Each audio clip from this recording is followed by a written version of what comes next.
আমি স্বপ্ন দেখতে ভালোবাসি, কিন্তু আমার স্বপ্নটাই আমার অপরাধ হয়ে গেছে। আমার লাইফে বড় কিছু হওয়ার খুব ইচ্ছে। আমি শিখতে চাই, এগিয়ে যেতে চাই, কিন্তু আমি যখনই কিছু শিখতে যাই আমাকে বলা হয় এত কিছু শিখে কি করবি। শুধু তাই না, আমাকে বলা হয় তুই তো মাদ্রাসায় পড়ছিস, আমল তো কিছু নাই, জীবনে পস্তাবি। সবচেয়ে কষ্ট লাগে তখন যখন দেখি আমার মতো অন্য ছেলে মেয়েদের ঠিকই শেখানো হয়, ঠিকই সাপোর্ট দেওয়া হয়, কিন্তু আমি যেন প্রশ্নটাই ভুল করে ফেলেছি।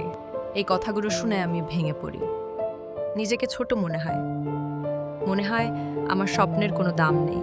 কিন্তু একটা কথা আমি বুঝেছি, স্বপ্ন দেখাটা কোনো অপরাধ না।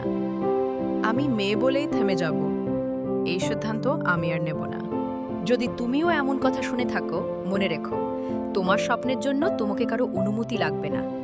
আজ না হোক কাল, তোমার চেষ্টাই তোমার উত্তর হবে। আমি থামব না, কারণ আমি জানি একদিন আমার নীরব লড়াইটাই সবচেয়ে জোরে কথা বলবে।